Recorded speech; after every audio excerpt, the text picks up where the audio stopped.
On va faire un peu, vous présenter un petit peu les avertissements en sculpture légumière que nous réalisons ici au sein du CARA et faire un petit bilan de ce qui s'est passé sur la saison 2020.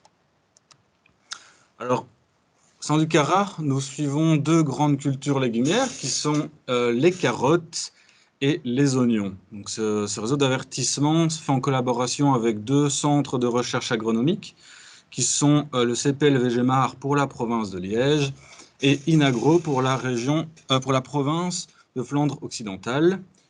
Et cela se fait aussi en collaboration avec l'industrie légumière, Ardo, l'industrie de légumes surgelés.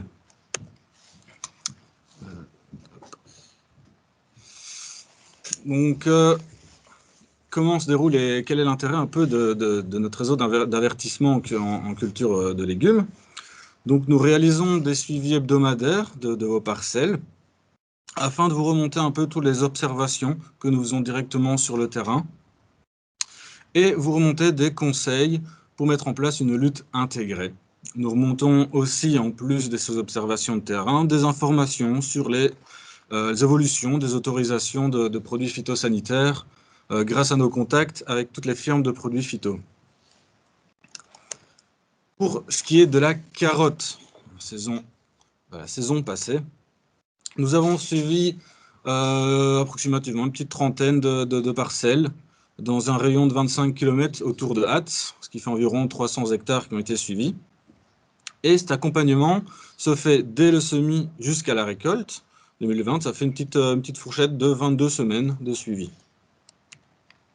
Ce que nous suivons particulièrement en carottes, c'est l'évolution des populations de pucerons verts et noirs. Ces pucerons sont assez néfastes en début de culture, car ils sont néfastes jusqu'au stade 4 feuilles, qui entraînent du coup des pertes de vigueur des plantules.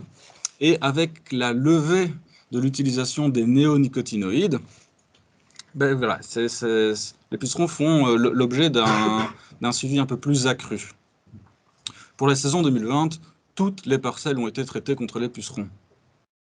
À côté de ces pucerons verts et noirs, nous suivons aussi également les pucerons des racines, le Pemphigus. Alors, ces pucerons-là sont la génération ailée qui va prendre dans les racines et la nouvelle génération aptère va alors se nourrir des radicelles, ce qui engendre quand même des grosses pertes de vigueur des plantes et limite fortement la croissance des racines.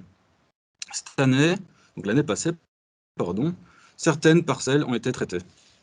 À côté de ces ravageurs, nous suivons également intensivement la mouche de la carotte. Alors, comment ça se passe? Nous plaçons dans vos champs, que nous suivons toutes les semaines, des pièges afin de capturer un échantillon de mouches pour pouvoir un peu voir l'évolution de cette population. Alors, sur la saison 2020, 127 mouches ont été capturées sur les 27 parcelles, ce qui, si on compare à l'année 2019, ça fait 2 fois plus. Donc, là, il faut faire attention. Les seuils critiques étaient vachement plus facilement atteints. À côté de cette population de mouches de la carotte, nous suivons également des maladies cryptogamiques telles que l'oïdium, qui s'est déclaré sur seulement 2 parcelles en fin de saison l'année passée. À côté de l'oïdium, nous suivons aussi l'alternariose. Alors, ce n'est pas la même alternariose qu'en pomme de terre, ce qui est dommage, on pourrait faire tourner aussi le modèle. Alors, cette alternariose se caractérise un peu comme en pomme de terre, c'est des petites taches brunâtres qui se font sur le feuillage et qui limitent du coup la surface foliaire, engendrant une perte de photosynthèse et des pertes de rendement. Alors, toutes les parcelles ont montré en 2020 des signes d'alternariose, mais la maladie paraît un peu plus sévère, des signes un peu plus sévères sur les petites carottes. Donc, faire attention. Donc, dans ces avertissements en carottes que nous vous remontons, nous incluons des informations, un peu des généralités sur la culture de la carotte, la situation générale, des prévisions météo, l'évolution de la situation météorologique, Nous renvoyons un peu la situation de la semaine concernant les populations de mouches et un peu les résultats des piégeages. L'évolution des observations sous le terrain par rapport aux pucerons et renvoyons un peu la situation par rapport à l'alternariose et l'oïdium et des conseils qui y sont accrochés.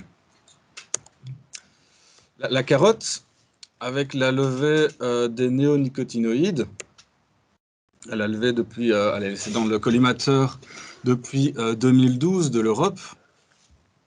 Alors les insecticides dont le Kreuzer sont maintenant interdits dans les traitements de semences, ce qui est un peu dommage vu que les semences de carottes sont de petite taille, sont enrobées de façon robuste. Donc c'est un peu dommage que ce moyen de lutte nous soit levé.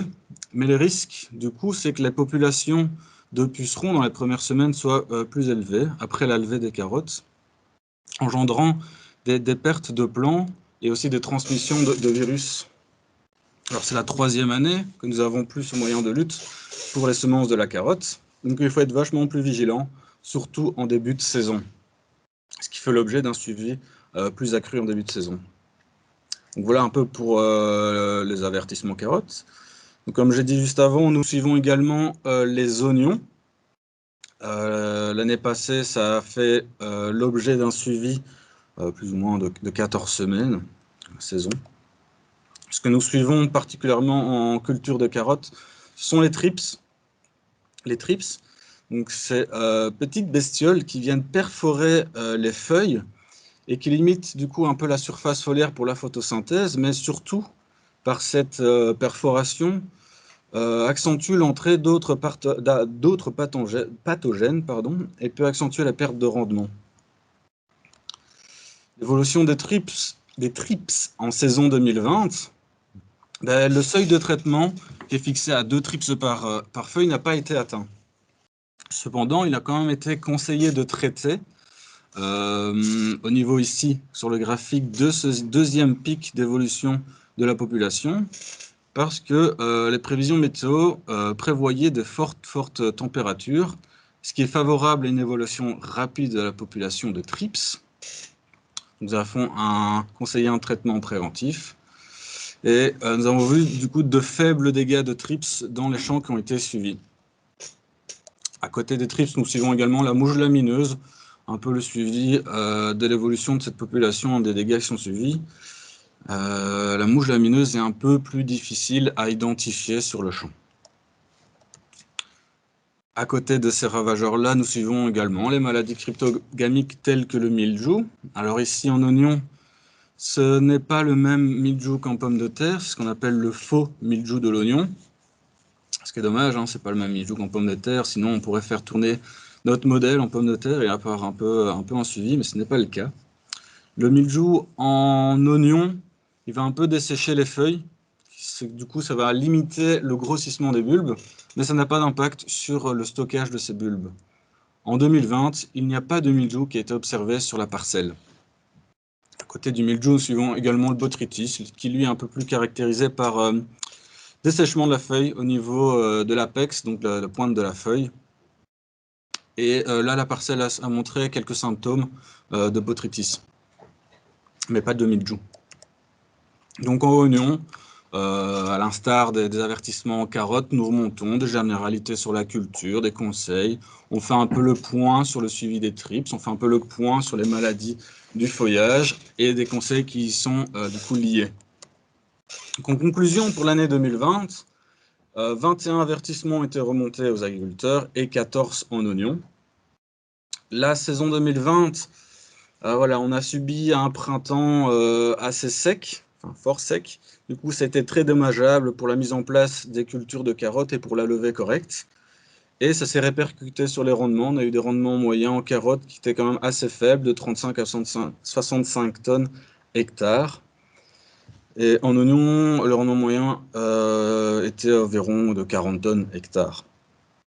Donc voilà un peu en vitesse hein, la situation 2020 et un peu quelques infos sur notre réseau d'observation, notre réseau d'avertissement en culture légumière. Si vous êtes intéressé d'avoir plus d'informations concernant ces avertissements, n'hésitez pas à nous contacter, téléphoner ici au bureau ou envoyer par mail à moi-même, donc Cyril Vreghem, ou à Olivier Mailleux,